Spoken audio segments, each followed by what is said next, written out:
అందరూ ఎలా ఉన్నారండి? అందరూ బాగుండాలని మనస్ఫూర్తిగా కోరుకుంటున్నాను.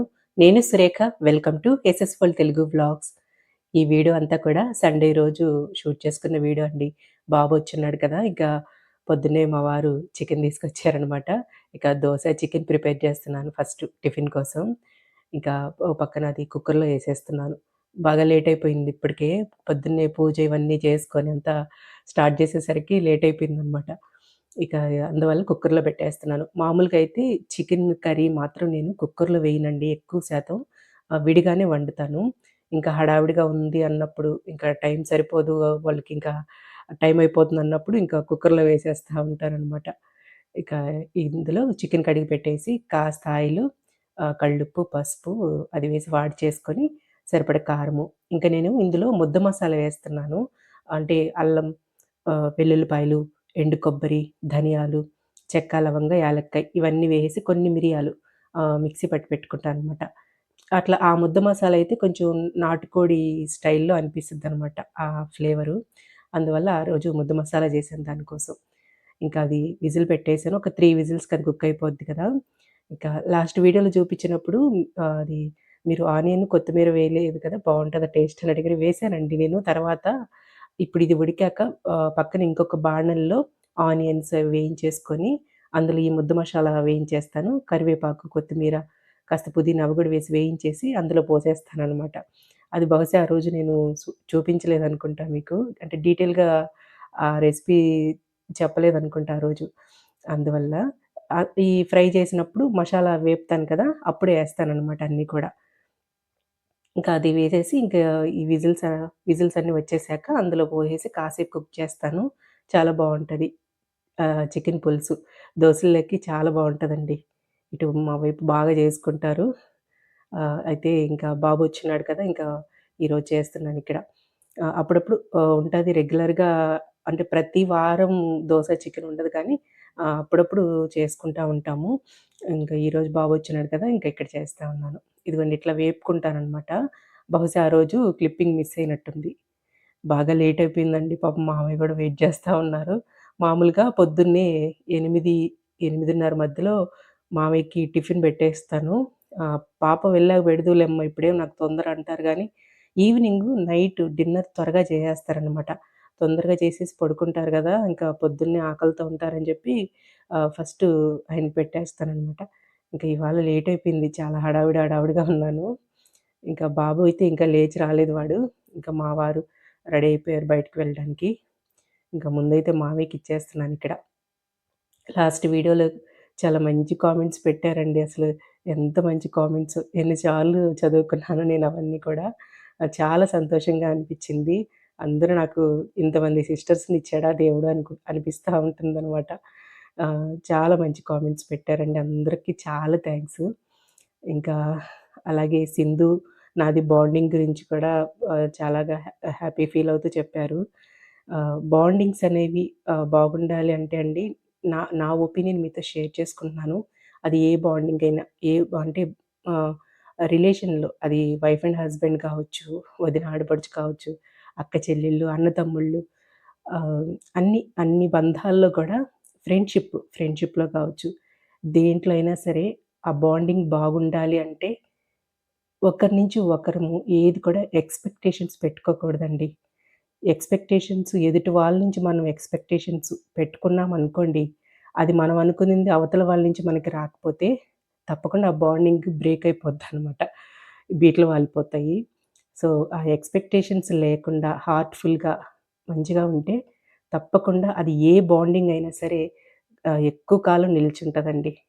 అది మా ఇద్దరి మధ్య కూడా అది ఉందనమాట.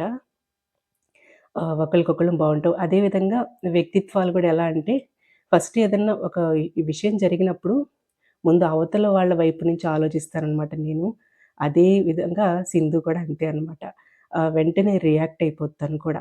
ఆహ్, ఆహ్, అంటే తొందరపడిపోయి అరవటం, మాట్లాడటం ఇలాంటివి ఎప్పుడు చేయదు. చాలామందికి బేసిక్‌గా ఎంత వయసొచ్చినా సరే మెచ్యూరిటీ లెవెల్స్ అస్సలుండవండి. ఎదుటి వాళ్ళతో ఎలా బిహేవ్ చేయాలి? ఎలా మాట్లాడాలి? అవతల వాళ్ళు మన మాట ద్వారా నొచ్చుకుంటారా? అని ఇది లేకుండా ఒక మాటనలా వదిలేస్తా ఉంటారనమాట. ఆహ్, చాలా చిన్న వయసు వాళ్ళు కూడా చాలా మెచ్యూర్డ్‌గా ఆలోచించే వాళ్ళు కూడా ఉంటారు. అట్లా సింధు నాకన్నా చిన్నమ్మాయి అయినా సరే చాలా మెచ్యూర్డ్‌గా ఆలోచిసిద్ది. ఆహ్, చాలా ఎలా అంటే హ్మ్, చాలా విషయాలు చాలా నేర్చుకున్నానులెండి నేను. బేసిక్‌గా నేను కూడా చాలా నెమ్మదస్తురాలిని. ఆ విషయం మా రిలేటివ్స్ అందరికీ తెలుసు. నా ఫ్రెండ్స్ అందరికీ. నాకన్నా ఇంకా ఎక్కువనమాట సింధు. సో, సింధు దగ్గర చాలా విషయాలు కూడా నేను నేర్చుకున్నాను. ఇంకా అలాగే ఇప్పుడు ఫర్ ఎగ్జాంపుల్ బాండింగ్ గురించి మీరు అన్నారు కాబట్టి, ఇప్పుడు మా ఇద్దరి బాండింగ్ విషయంలో చెప్పాలి అంటే, నేను కమాండింగ్‌గా ఉంటూ నేనిప్పుడు ఆ ఇంటికి అమ్మ వాళ్ళ ఇంటికెళ్ళేటప్పుడు ఒక కమాండింగ్‌గా నా బిహేవియర్ ఉండిందనుకోండి, పైకి ఒకవేళ నవ్వుతూ నన్ను రిసీవ్ చేసుకున్నా, లోపల ఎక్కడో చోట బాధైతే ఉంటది కదా! అవతల వాళ్ళకి. ఆ ప్లేస్‌లో సింధు ఉన్నప్పుడు ఆహ్, అలా ఉండకూడదనమాట మన బిహేవియరు. మనల్ని వాళ్ళు రిసీవ్ చేసుకునేటప్పుడు హ్యాపీగా రిసీవ్ చేసుకోగలగాలి. మా ఇంటికి మా పాపొస్తుంది, మా అక్కొస్తుంది, మా వదినొస్తుందని అలా హ్యాపీగా రిసీవ్ చేసుకోగలిగేలాగా మన ప్రవర్తన ఉంటే వాళ్ళు కూడా మనతో బావుంటారనమాట. ఆహ్, మనం ఆ ఇంటికి ఒకప్పుడు యువరాణులమైనా సరే మన బిహేవియర్ మాత్రం ఆహ్, ఎప్ ఎదుటి వాళ్ళని నొప్పించేలాగా ఉండకూడదనమాట. ఇప్పుడు మా ఇద్దరి బాండింగ్ కాబట్టి ఈ రిలేషన్ నేను చెప్తున్నాను. ఇది ఫ్రెండ్‌షిప్‌లో కావచ్చు, ఇంకా వేరే బంధాలు ఏ బంధాలకైనా ఇది కరెక్ట్‌గా సూట్ అయిపోద్ది. ఒక ఫ్రెండ్ అనుకోండి, ఇద్దరు ఫ్రెండ్స్ అనుకోండి, ఇంటికి వచ్చి వెళ్తున్నప్పుడు మన నుంచి ఏదో ఒకటి ఆశిస్తున్నట్టుగా అనిపిస్తుంటే, ఫస్ట్ ఫస్ట్ బాగున్న తర్వాత తర్వాత ఇబ్బందిగా అనిపిస్తుంటదనమాట. ఆహ్, అట్లా ఆ ఫ్రెండ్‌షిప్పు 100%గా ఉండదది. అలా కాకుండా తను మన నుంచి ఏది ఆశించకుండా హ్యాపీగా వచ్చి వెళ్తూ హ్మ్, హ్యాపీగా మన మంచి కోరుకునేలాగుంటే అది ఎప్పటికి బావుంటదనమాట. అలా ఏ బాండింగ్ అయినా సరే ఎక్స్‌పెక్టేషన్స్ ఎదుటి వాళ్ళ నుంచి ఏదో మనకు కావాలి అనే కోరికని పక్కన పెట్టేసి హ్యాపీగా ఉండాలి అనేది ఉంటే హ్యాపీగా అన్ని బంధాలు బావుంటాయండి. ఇంకా అలాగే అమ్మ గురించి కూడా అడిగారు. నెక్స్ట్ నేను ఎళ్తున్నాను. అమ్మతో వీడియో కూడా వస్తది. ఊరి దగ్గర అన్న, సింధు ఇద్దరు ఎళ్ళున్నారు. ఈరోజు ఈ వీడియో చేసేటప్పుడు నిషి కూడా నాతోనే ఉంది. అన్న, సింధు ఊరెళ్ళున్నారనమాట. అక్కడ ఎందుకున్నారు అవన్నీ కూడా నేను ఆ వీడియో అంతా పెడతాను ఒకరోజు వెళ్ళి. ఇంకా పిల్లలకి మధ్యాహ్నం దమ్ బిర్యానీ చేశాను. ఇంకా చికెను కర్రీ చేసేసి మళ్ళీ ఆ రోజంతా చికెనే అనమాట. ఇంకా అవన్నీ అయిపోయాక మళ్ళీ వాళ్ళకి స్వీట్‌గా ఏదైనా కావాలంటే ఆహ్, సేమియా పాయసం జేస్తున్నాను. ఇంకిక్కడ నేను ట్రైపాడ్ పెట్టుకోలేదు. నిషి షూట్ జేస్తుందిక్కడ. ఇంకా వాళ్ళని చూపిద్దామంటే నిషి, తన్వి ఇద్దరు కొప్పులు పెట్టేసుకో ఉన్నారు. ఫుల్లుగా ఆయిల్ పెట్టుకొని. మమ్మల్ని చూపిచ్చొద్దు అని జెప్పి అన్నారనమాట. అందుకని ఇంక నేను వాళ్ళని సరిగ్గా చూపించలేదు. ఇంకా ఇక్కడ సేమియా పాయసం జేస్తున్నాను. ఇంకా అలాగే ఆహ్, రోజు తలస్నానం చేస్తారా అని కూడా అడుగున్నారు. అంటే నాన్ వెజ్ ఇప్పుడు ఫర్ ఎగ్జాంపుల్ ఈరోజు నాన్ వెజ్ చేశాననుకోండి. నెక్స్ట్ డే పూజకి నేను పొద్దున్నే తలస్నానం చేస్తాననమాట. ఒక 2 రోజులు చేయకపోతే చేయట్లేదు. డే బై డే అలా డే బై డే ఎందుకు చేయాల్సొస్తుందంటే మా ఇంట్లో ఏదో ఒక నాన్ వెజ్ ఉండాలండి మా వారికి.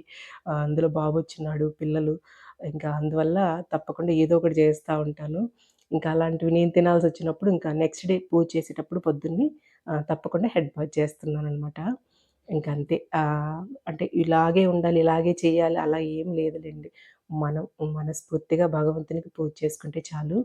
ఇంక ఈ నాన్ వెజ్ చేసినప్పుడు కొంచెం మనం నీట్‌గా వండి చేస్తే బావుంటది కదా! అందుకనమాట. అట్లా చేస్తా ఉంటాను. అందువల్ల నాకు వీక్లీ ట్వైస్ పోయి ఇప్పుడు నాకు డే బై డే చేయాల్సొస్తా ఉంది.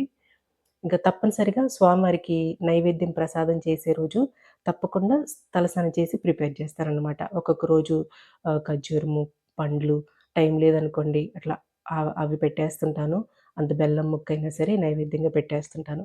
ప్రసాదం కింద చేసేటప్పుడు మాత్రం తప్పకుండా హెడ్ బాత్ చేస్తాననమాట. ఇంకా ఇంకా డౌట్స్ అయితే ఇంకా ఏమున్నాయి గుర్తు రావట్లేదు నాకు. వీడియో స్టార్టింగ్‌లో ఇవన్నీ చూసుకొని చెప్దాం అనుకుంటాను. మాటల్లో పడిపోయి కొన్ని మర్చిపోతా ఉంటాను. ఇదిగోండి ఇక్కడ యమ్మీ పాయసం రెడీ అయిపోయింది. ఇంకా వాళ్ళకిచ్చేస్తున్నాను. వాళ్ళని కనపడదామంటే చూపిద్దామంటే వాళ్ళు మమ్మల్ని చూపిచ్చొద్దు అని చెప్పి అంటున్నారు. ఇంక ఇవాల్టికి ఇదేనండి వీడియో. ఉంటానండి. Thank you.